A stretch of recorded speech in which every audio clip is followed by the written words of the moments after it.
When we think of empires, we imagine vast armies, epic battles, and the clash of nations. But what if I told you that history's most powerful empires were not built by swords alone? They were built by ledgers, by credit, and by coin, by those who understood that the world's true battlefield wasn't land, but finance. And in the story of the British Empire, one of the richest in history, the tale begins not in London, but in Bengal, with an Indian moneylender whose incredible wealth helped shape centuries of rule. In the early 1700s, Bengal was the jewel of the East. It was fertile, wealthy, and buzzing with trade, the heart of the Mughal economy. Spices, silks, opium, and saltpeter poured out of its ports to every corner of the world. For over a century, European traders, Portuguese, Dutch, French, and British, had been fighting for a piece of its riches. But trade in Bengal wasn't ruled by foreign soldiers. It was ruled by money, and by those who could control it. Long before modern banks existed, India had its own sophisticated financial system. Families of moneylenders, known as banayas and shroffs, ran vast networks of credit. They financed merchants, collected taxes for princes, and moved fortunes across the subcontinent using handwritten credit notes called hundis. Among them, one name stood above all, the Jagat Seth family of Murshidabad. Their title, Jagat Seth, literally meant banker of the world. And by the mid-18th century, they lived up to that name. They controlled Bengal's mint, managed the ruler's treasury, and financed entire armies. Their fortune was legendary. Their word was as good as gold. As the mighty Mughal Empire began to weaken, the Jagat Seths became the hidden hand behind the throne, lending money to whoever held power. But they also had the foresight to back those who would shape the future. At this very moment, the British East India Company was transforming from a trading venture into a military power. Founded in 1600, the company had trading posts along India's coast, but its early merchants were traders, not conquerors. However, fierce competition pushed them toward a new reality. If you want to control the trade, you have to control the territory. But wars cost money, a lot of money. And for all its global ambition, the East India Company was perpetually short of cash.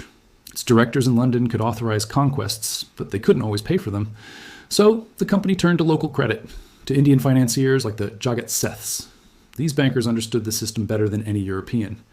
They had centuries of experience lending to kings and could move silver across India faster than any army could march. Most importantly, they saw that lending to the British was a business opportunity too big to ignore.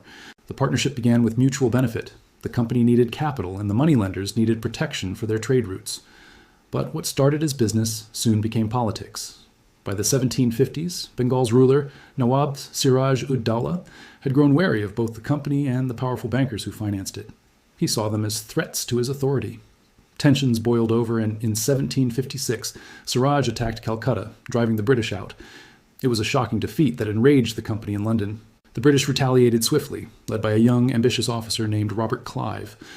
But Clive's army, outnumbered and underfunded, needed more than just courage. It needed money.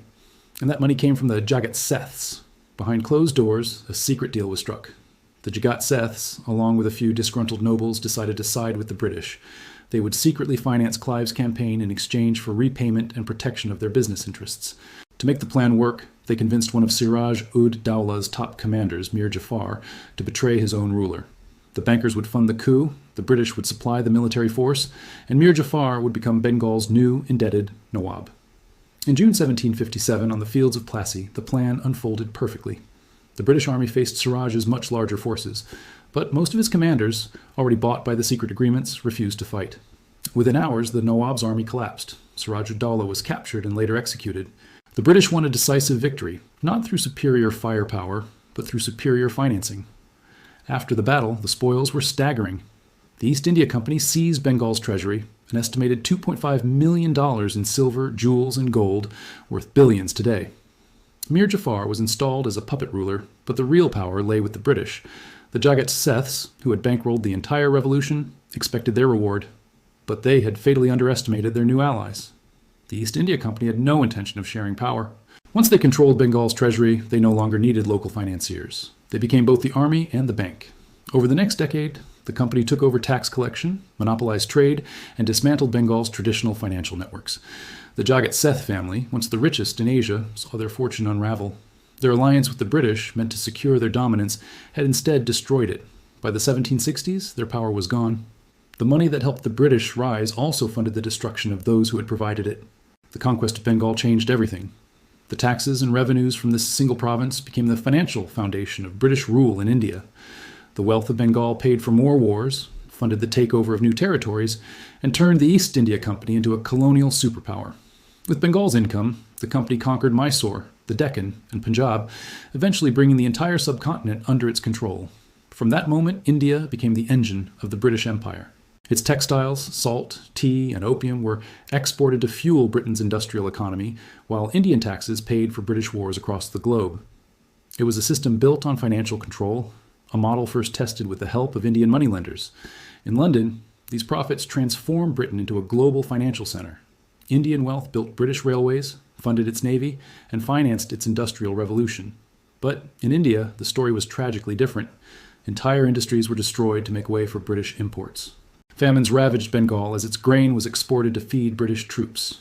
Historians call it the drain of wealth, a steady transfer of resources from India to Britain that lasted nearly 2 centuries. And it all began at the Battle of Plassey, made possible by one family of Indian financiers. It's tempting to see the Jagat Seths as traders who sold their homeland for profit. But history is rarely that simple. To them, it was just business. They had navigated centuries of shifting empires, always surviving through diplomacy and finance. Supporting the British was, in their eyes, just another investment. They could not have foreseen that their credit would create the foundation for a foreign empire that would ultimately consume them. In many ways, their story is the story of global capitalism itself.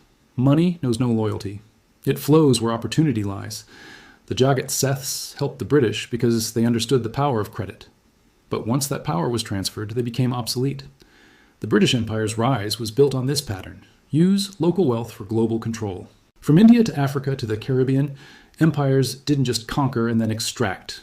They borrowed, traded, and leveraged local resources until control was inevitable. Military conquest simply formalized what finance had already achieved. The Jagat Seths have long been forgotten, a footnote in colonial history, yet their influence lingers.